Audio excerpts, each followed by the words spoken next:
Rendons-nous à Plugufan.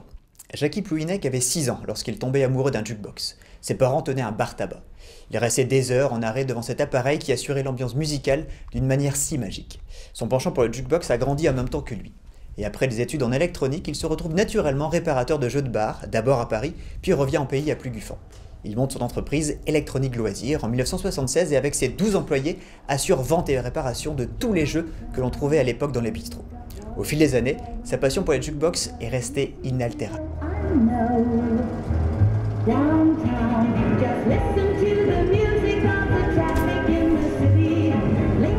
Alors aujourd'hui vous êtes en retraite, nous sommes ici chez vous, et chez vous il y a plein de jukebox. Oui, alors effectivement il y a plein de jukebox parce que j'ai une passion inconsidérée pour ces appareils. Je les bichonne, je les révise, je m'en occupe beaucoup.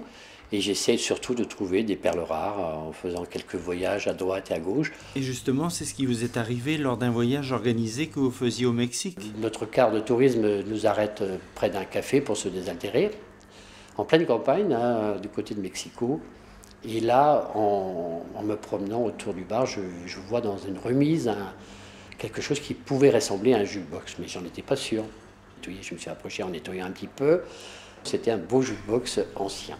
Le coup de foudre alors. Un coup de foudre, bien sûr. Vous rêvez déjà de lui redonner une nouvelle vie. Alors, vous rencontrez la propriétaire. Elle me dit d'emblée, oh là là, il nous embête depuis tellement longtemps. Moi, je voudrais bien que quelqu'un m'en débarrasse. Vous imaginez bien que j'ai mis tout en œuvre après pour la remercier, bien sûr. Et puis, on l'a dépoussiéré, on l'a fait emballer. Et il est rentré en France dans un cargo. Il est arrivé 6 mois après, vous vous rendez compte ?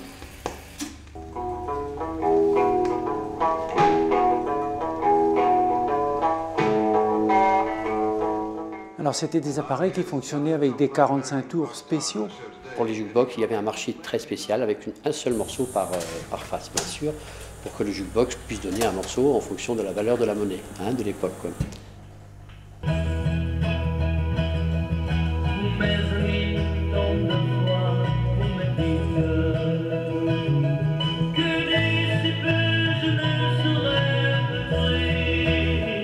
Je crois que chaque cafetier avait besoin d'une ambiance musicale. À l'époque, il faut se dire aussi que les jeunes restaient souvent plus longtemps que maintenant dans les bars. Ils y jouaient aux fléchettes, au billard, au flipper, enfin tous les jeux qu'on peut rencontrer dans les cafés. Et le jukebox était le partenaire idéal, bien sûr, pour meubler l'ambiance musicale de l'époque.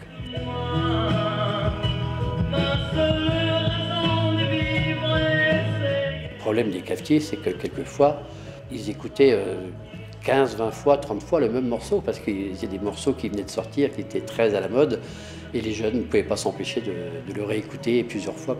Voilà, ça, c'était un petit peu l'inconvénient pour le cafetier. L'appareil qui est derrière vous, là ici, représente la dernière génération des jukebox.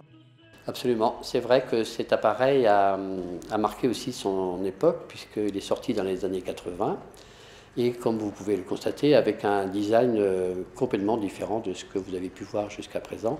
Il attirait la clientèle en fait. Il s'était fait pour ça, bien sûr. Il fallait qu'il soit vendeur en même temps. Et puis, il avait aussi surtout un son extraordinaire par rapport aux appareils du passé.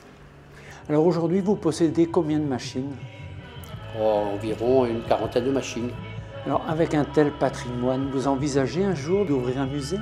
Sincèrement, non, j'ai pas l'idée, mais pas du tout effleuré. C'est surtout pour moi que j'ai fait ça et je sais que ça fait plaisir à des tas de gens qui viennent me voir et ils sont admiratifs. Et je ne m'attendais pas vraiment à un accueil de ce style-là de la part de mes visiteurs.